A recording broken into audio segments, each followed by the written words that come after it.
আগের বছর আমরা দেখেছিলাম যে গোটা রাজ্য জুড়ে যেভাবে রাত দখলের হয়েছিল এবং তার প্রভাব, তো এই বছর আপনাদের কি রাত দখলের কি পরিকল্পনা? প্রথম কথা হচ্ছে 9 তারিখ থেকে ধারাবাহিকভাবেই আমরা রাস্তায় আছি। বিগত বছরের যদি 9 তারিখ ধরি, ধারাবাহিকভাবে বামপন্থী ছাত্র যুব মহিলারা রাস্তায় আছে এবং এই প্রোগ্রামটা কর্মসূচি এর বিরুদ্ধে দাঁড়িয়ে, যে ঘটনা ঘটছে তার বিরুদ্ধে দাঁড়িয়ে ধারাবাহিকভাবে লড়াই আন্দোলন সংগ্রামে ডিওয়াইএফআই এসএফআই আছে।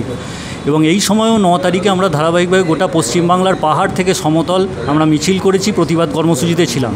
14 তারিখও আমরা গোটা পশ্চিমবাংলার সাধারণ মানুষের কাছে আবেদন করেছি, সব অংশের মানুষের কাছে, যে আসুন একসাথে পশ্চিমবাংলার যে কৃষ্টি, গৌরব, ঐতিহ্য, সংস্কৃতি এবং এই দুষ্কৃতি রাজকে খতম করার উদ্দেশ্যে আমরা সকলে এক সমবেত হয়ে গোটা পশ্চিমবাংলা জুড়ে আপনি যেখানে যাবেন, যে কোনো প্রান্তে যাবেন, সব জায়গায় বামপন্থী ছাত্র যুবরা এসএফআই ডিওয়াইএফআই রাস্তায় থাকবে। তার সঙ্গে আমরা সমস্ত সাধারণ মানুষকে আবেদন জানিয়েছি ওই দিন রাস্তায় থাকার, রাত দখলের রাস্তায় থাকার, এবং মানুষ থাকবেন, বহু অংশের মানুষ আমাদেরকে সহযোগিতা করবেন, পাশে থাকবেন, এই আশ্বাস দিয়েছেন।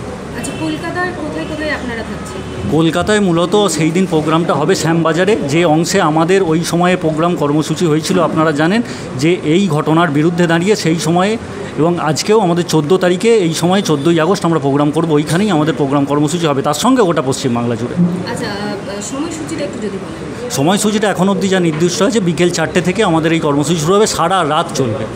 আচ্ছা, এবং 16 তারিখের যে 16ই আগস্ট সুকান্ত ভট্টাচার্যের শতবর্ষ। সুকান্ত ভট্টাচার্যের লেখা মানে সমাজের নিপীড়িত, খেটে খাওয়া, শ্রমজীবী মানুষ, তাদেরকে নিয়ে সুকান্ত ভট্টাচার্যের লেখা।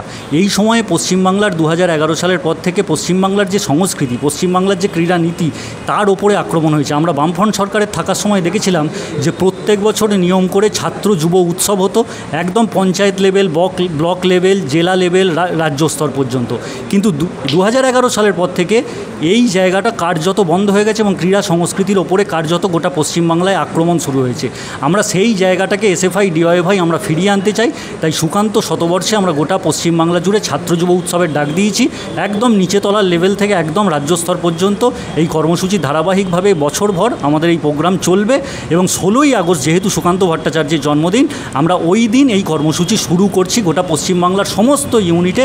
ওই দিন সুকান্ত ভট্টাচার্যের প্রতিকৃতিতে মাল্যদান করে কবিতা আবৃত্তির মাধ্যমে, সংক্ষিপ্ত বক্তব্যের মাধ্যমে আমাদের এই প্রোগ্রাম কর্মসূচি গোটা পশ্চিমবাংলা জুড়ে শুরু হবে। এটা কদিন যাবত চলবে? এখন 3-4 মাস ব্যাপী এই প্রোগ্রাম ধারাবাহিকভাবে গোটা পশ্চিমবাংলা জুড়ে আমাদের প্রোগ্রাম চলবে। এই ভিডিওটিকে লাইক করুন, আপনার গুরুত্বপূর্ণ মতামত কমেন্টের মাধ্যমে আমাদের জানান এবং আমাদের চ্যানেলের ভিডিও সবার আগে দেখার জন্য ইউটিউবে গণশক্তিকে সাবস্ক্রাইব করুন, ফেসবুকে ফলো করুন এবং শেয়ার করুন আপনার পরিচিতদের মধ্যে। আমাদের চ্যানেলে আপলোড হওয়া ভিডিও নোটিফিকেশন পেতে বেল আইকনটি ক্লিক করতে ভুলবেন না।